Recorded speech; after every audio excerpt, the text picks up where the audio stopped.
Good morning. So where we left off, I'd read chapter 41 and 42, and Despereaux he'd gone to the king to ask for help to save the Princess P, who's been taken down to the dungeon, but the king was too upset to help him, and he didn't really trust Despereaux because he feels like a mouse is too much like a rat, and he has bad associations with that. And then Despereaux also ran into the threadmaster. And the threadmaster encouraged him to pursue this quest. So, chapter 43, What Cook Was Stirring. That night, Despereaux rolled the thread from the threadmaster's lair along innumerable hallways and down 3 flights of stairs. Reader, allow me to put this into perspective for you. Your average house mouse, or castle mouse if you will, weighs somewhere in the neighborhood of 4 ounces. Despereaux, as you well know, was in no way average. In fact, he was so incredibly small that he weighed about half of what the average mouse weighs. 2 ounces. That is all. Think about it. He was nothing but 2 ounces of mouse, pushing a spool of thread that weighed almost as much as he did. Honestly, reader, what do you think the chances are of such a small mouse succeeding in his quest? Zip, zero, nada. Goose eggs. But you must, when you are calculating the odds of the mouse's success, factor in his love for the princess. Love, as we have already discussed, is a powerful, wonderful, ridiculous thing, capable of moving mountains and spools of thread. Even with the love and purpose in his heart, Despereaux was very, very tired when he reached the door to the castle kitchen at midnight.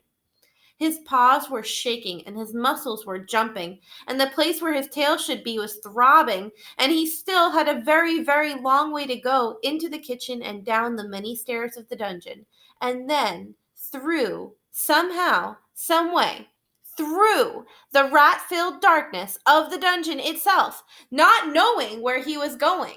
And oh, reader, when he stopped to consider what lay ahead of him, Despereaux was filled with an icky feeling of despair. He leaned his head against the spool of thread, and he smelled celery there, and he thought of Hovis, and how Hovis seemed to believe in him and his quest.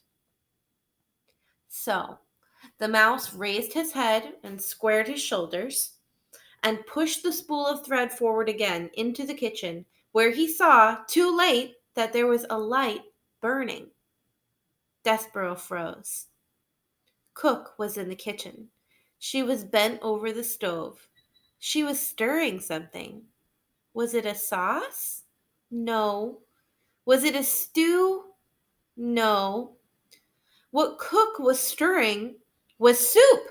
Soup, reader, in the king's own castle, against the king's law, right under the king's very nose. Cook was making soup. As the mouse looked on, Cook put her face into the steam rising from the pot and took a deep breath. She smiled a beatific smile, and the steam rose around her and caught the light of the candle and made a halo over her head. Despereaux knew how Cook felt about mice in her kitchen. He remembered quite clearly her instructions to Mig regarding himself. Kill him. The only good mouse is a dead mouse. But he had to go through Cook's kitchen to get to the dungeon door, and he had no time to waste. Soon, daylight would dawn, and the whole castle would be awake, and a mouse would have no chance at all of pushing a spool of thread across the floor without attracting a great deal of attention. He would have to sneak past the mouse-hating Cook now. And so, screwing his courage to the sticking place, Despereaux leaned against the spool of thread and set it rolling across the floor.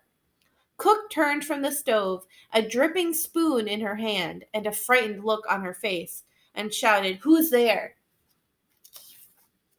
Chapter 44. Whose ears are those? "Who's there?" shouted Cook again. Despereaux, wisely, said nothing. The kitchen was silent. Said Cook, Nothing. It's nothing at all. Just my nervous Nelly ears playing tricks on me. You're an old fool, she said to herself as she turned back to the stove. You're just an old fool afraid of being caught making soup. Despereaux slumped against the spool of thread, and as he leaned there, his heart pounding, his paws shaking, a small, wonderful something occurred.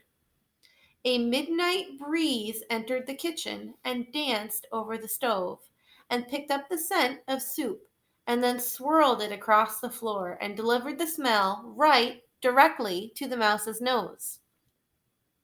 Despereaux put his head up in the air. He sniffed. He sniffed some more. He had never in his life smelled anything so lovely, so inspiring. With each sniff he took, he felt himself growing stronger, braver. Cook leaned in close to the kettle and put the spoon in and took the spoon out and blew upon the spoon and then brought it to her lips and sipped and swallowed. She said. Huh. She took another sip. Missing something, she said. More salt, maybe. She put the spoon down and took up an enormous salt shaker and sprinkled salt into the kettle. And Despereaux, feeling emboldened by the smell of soup, again set to work, pushing the spool of thread. Quickly, he said to himself, rolling the spool across the floor. Do it quickly. Do not think, just push. Cook whirled the salt shaker in her hand and shouted, Who goes there? Despereaux stopped pushing. He hid behind the spool of thread as Cook took the candle from the stove and held it up high. She said. The candlelight came closer, closer. What's this?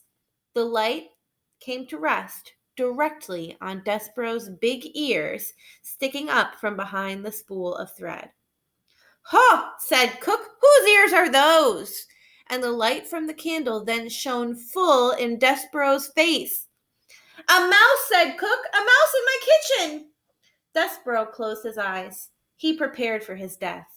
He waited, reader, and waited, and then he heard the sound of laughter. He opened his eyes and looked at Cook.